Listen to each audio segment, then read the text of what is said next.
bienvenue dans l'interview. Aujourd'hui, je reçois Ahmed Elkanous. Bonjour. Bonjour. Alors, premier échevin à Molenbeek, CDH, député régional aussi. Alors, plein de sujets à voir avec vous. On commence par le sport, parce que vous êtes échevin des sports. Cette école de jeunes de REDM, du côté du REDM, on se plaint de ne pas avoir assez de place, de ne pas pouvoir accueillir tous les jeunes. Qu'est-ce que vous répondez à cela? Vous ne leur donnez pas assez de place? D'abord, j'étais surpris de, effectivement, cette déclaration qui disait qu'il n'y avait pas assez de créneaux, ce qui dans les faits, est véridique. On n'a pas des terrains qui sont élastiques. Nous avons énormément de clubs. Et d'ailleurs, le REDM, avec l'Académie FC Jeunesse, font partie des 2 grandes écoles de jeunes que nous avons sur le territoire de la commune. Et même, ce sont parmi les plus grandes en région bruxelloise. Et il se fait que, comme chaque club et chaque école de jeunes, à la fin de la saison, on laisse partir un certain nombre de joueurs pour en faire venir d'autres. Et c'est là que, je dirais, le bas blesse, mais c'est une pratique qu'on rencontre dans toutes les écoles des jeunes. Donc il y a eu 118 jeunes à qui on a demandé de quitter le club parce qu'ils ne correspondaient plus probablement aux critères élitistes du club, et on a fait venir d'autres jeunes. Donc le problème n'est pas véritablement un problème de place, c'est un problème, je dirais, d'organisation interne au club qu'on rencontre dans tous les clubs similaires en région bruxelloise et ailleurs en Belgique. Donc les places, nous essayons de voir s'il est possible de pouvoir garder un certain nombre de jeunes et de libérer des créneaux horaires. Mais malheureusement, on ne peut pas s'étendre ad aeternam et de manière illimitée. Les places sont limitées parce que nous avons énormément d'équipes qui occupent nos infrastructures. Et d'ailleurs, tout se fait dans la totale transparence. Les responsables des différents clubs ont accès au planning pour voir qu'est-ce qu'il est possible de pouvoir occuper. On a oublié la période avec le White Star où non, absolument pas. Ici, non, au contraire, la relation entre le collège et le REDM sont très bonnes. Nous avons une excellente collaboration et donc nous fonctionnons même en bonne intelligence. D'ailleurs, mais vous trouvez qu'ils ne favorisent pas assez les jeunes molenbeekois? J'ai reçu les chiffres ce matin, justement, parce que j'ai préparé cette émission.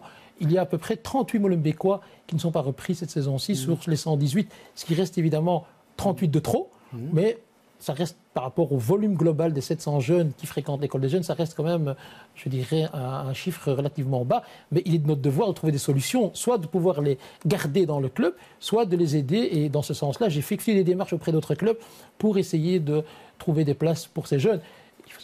Il faut reconnaître que ce n'est pas le rôle d'une commune de faire ce genre de démarche. Nous le faisons bien volontiers parce que nous trouvons qu'un gamin, qu'un jeune qui doit changer de club, c'est toujours une frustration. Et si on peut éviter cette frustration, évidemment, nous y contribuons. Donc vous calmez le jeu. Évidemment, mais il y a pas, je pense que c'est une tempête dans un verre d'eau. Je pense que certaines déclarations ont été faites dans la presse qui étaient inopportunes. Il est important ici de pouvoir faire en sorte que les jeunes joueurs puissent s'épanouir dans leurs pratiques sportives, que ce soit au REDM ou ailleurs. Le tout, c'est de pouvoir traiter correctement ces jeunes. Alors, il y a des listes d'attente monstres pour les logements sociaux dans toute la région bruxelloise. Et le PTB, parce qu'évidemment, il y a les élections communales, il y a la campagne électorale, pointe que près d'une centaine de logements sont encore vides, déjà depuis plus de 2 ans, à la Tour Brinfo. On attend une rénovation, et cette rénovation est en panne. Alors, comment est-ce qu'on peut faire pour accélérer les choses? Mais moi, je vais d'abord décevoir un peu le responsable du PTB, qui a fait cette sortie médiatique remarquée, mais je ne trouve pas nécessairement remarquable, parce qu'on connaît très bien la situation des CISP en région bruxelloise. Molenbeek, en l'occurrence, a une des plus grandes CISP, avec ses 3500 CISP. Oui. Donc, ce sont les sociétés de logement sociaux, avec 3500 logements.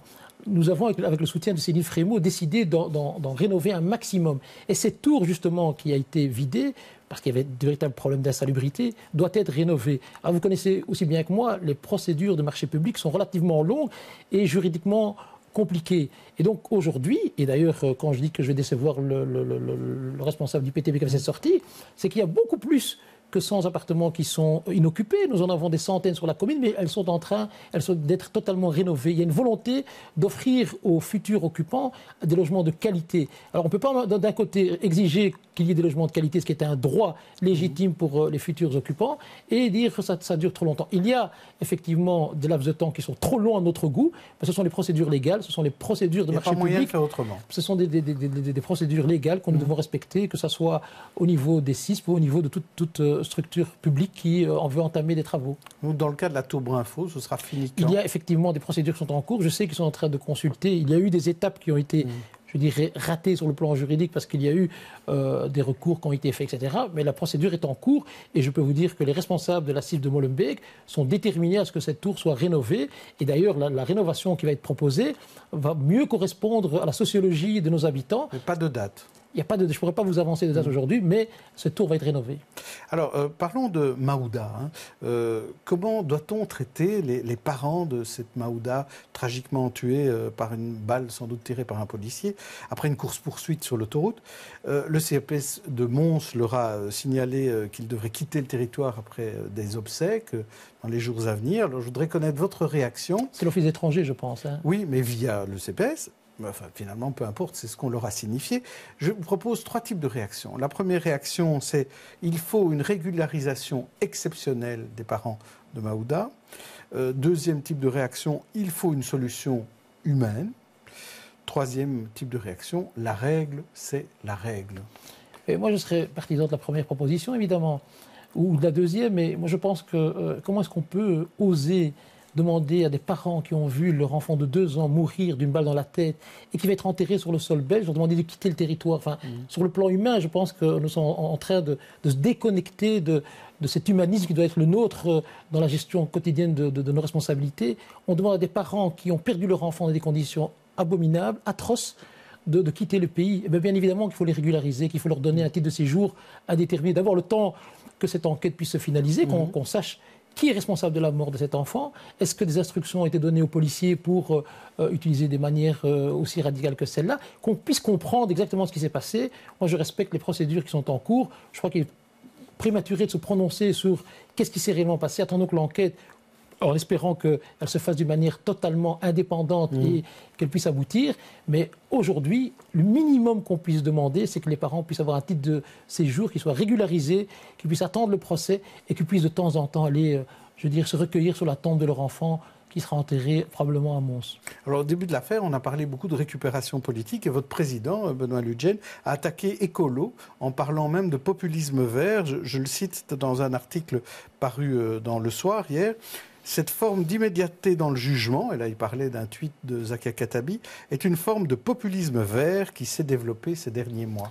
Je vais peut-être vous surprendre, moi je ne vais pas abonder ni dans un sens ni dans l'autre, simplement j'appelle à la plus grande des retenues. Je pense qu'aujourd'hui nous avons un drame qui s'est déroulé, qui n'est que la partie apparente de l'iceberg, ce qui est vécu quotidiennement par les réfugiés et par les demandeurs d'asile, etc. Ce qu'il faut faire aujourd'hui, c'est espérer qu'il y ait une enquête indépendante, comme ça a été rappelé d'ailleurs par le Premier ministre, s'assurer qu'on puisse connaître, la vérité et prendre à ce moment-là les mesures qui s'imposent. Vous ne critiquez pas une récupération potentielle? J'invite qu'il n'y ait pas de récupération politique. J'invite à ce qu'on garde la tête froide, qu'on s'indigne, c'est normal, les conditions de mort de cet enfant. Je pense que tout un chacun qui est animé par un tout petit peu d'humanité doit s'indigner. C'est pas normal que des gens quittent une zone de guerre et viennent mourir dans la capitale de l'Europe, et plus particulièrement quand c'est un enfant de 2 ans. Donc l'indignation, elle est légitime.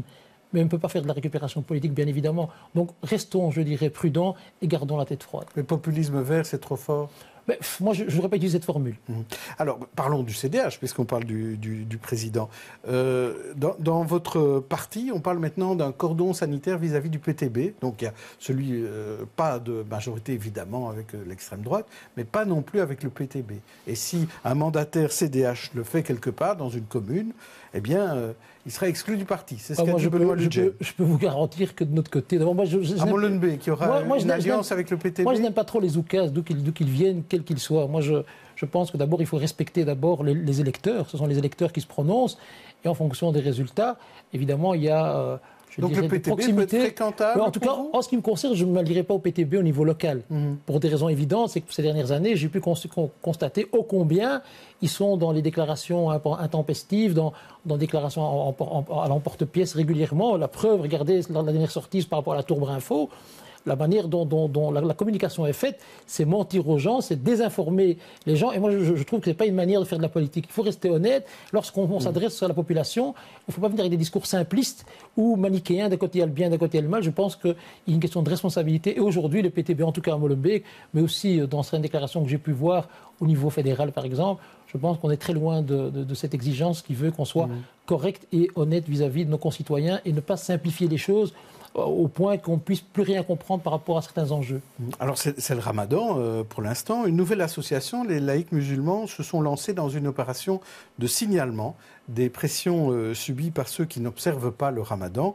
et un peu par un délit de faciès à l'envers, devrait le faire. Alors, il y a eu un article dans La Capitale là-dessus aujourd'hui. Je voulais savoir ce que vous en pensiez. D'abord, ces pressions, d'abord. Je suis surpris parce que, en tout cas, au niveau de notre commune, je suis, et mes collègues le sont aussi. D'ailleurs, c'est un des messages que nous envoyons à tous les, je dirais, les agents de première ligne, gardiens de la paix, éducateurs, d'être très attentifs, que ce soit par rapport à ce type de comportement dénoncé. Donc ce seraient des personnes de confession musulmane qui ne pratiqueraient pas le ramadan. C'est leur droit le plus légitime, ils font ce qu'ils veulent, et personne n'a le droit de pouvoir ni leur faire la remarque, ni de pouvoir mettre une quelconque pression sur eux.